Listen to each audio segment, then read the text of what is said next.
The annual Constitution Float Parade's always been the start of Te Maiwanui over the years.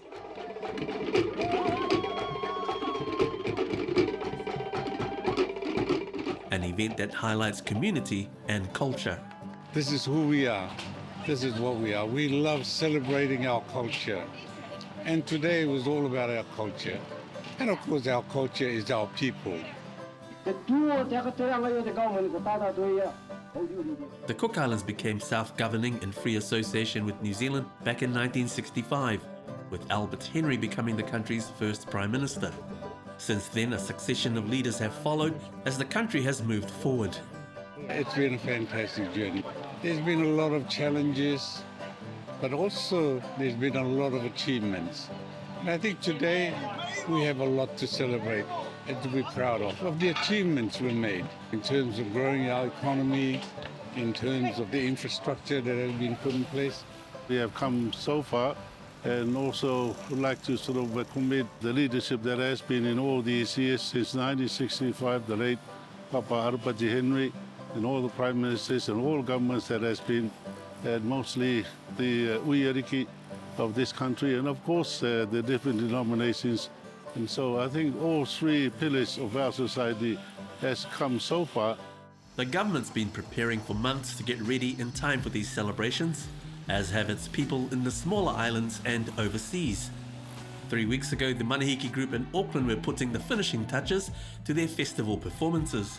So we have been preparing for about 4 months, but it's been such a blessing and an honour to be asked by our henua to join, to carry and uplift the name of Manihiki. So we're definitely excited and we can't wait to make our island proud.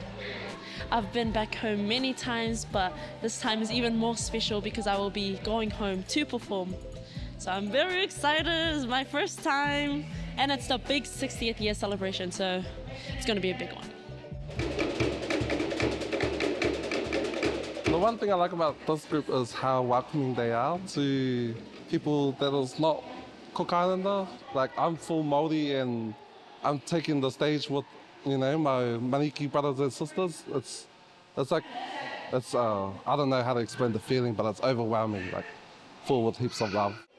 A week out from the start of the celebrations, and participating groups begin to arrive on Draonga, at the airport from New Zealand and Australia, and at the harbour from the outer islands. As a small nation, we are so different, but then we come together under one umbrella. You know, from the north, we have a different dialect to the south, you know. Nā pewa tātou tūke, no te o hinua mai, no te o pāhinua mai. Tau ti, me tō mai tātou ki roto I tumutu barabaro nei, Rarotonga nei. Oh my gosh, each waka, each village also brings something different, and to be able to come together and celebrate that uniqueness as one, I mean, no one else can do it like we can, so it's just incredible. For most groups, the highlights of the festival will be the week-long performing arts competition held at the main auditorium. So the days are taken up preparing for the nightly shows. Our team have been coming in drips and drabs, and we haven't really had a full team since we've arrived. But it's good to have majority of our team here and to have a good hit out with our band, to finally go through like the song, the whole song all together, to get everything going with the lighting and everything and our formations.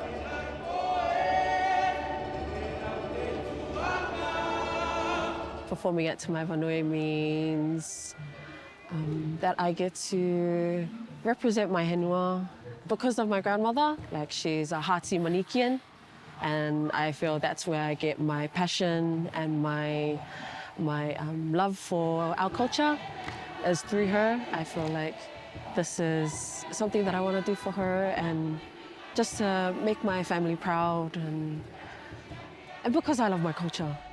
In between the practices, there's always time to visit other groups with gifts, or just to take the pressure off. What am I most looking forward to on stage? 1, not stuffing up. 2, celebrating our uniqueness. But also 3, I think representation is important. Me ono ki tātou nā tamariki a tātou o te kuki airani koto toa. So there's no longer a Cook Islander, there are Cook Islanders half this, half that. Cook Islanders born outside of the Cook Islands. And for our team in particular, you know, Manihiki Henua, I am very proud that as a nation, we also accept the diaspora.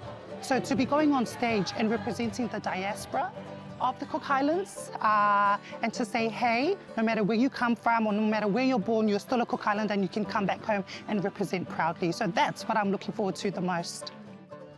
For the country's leaders, there's increasing recognition of the communities outside of the islands and their strong desire to reconnect with their homeland.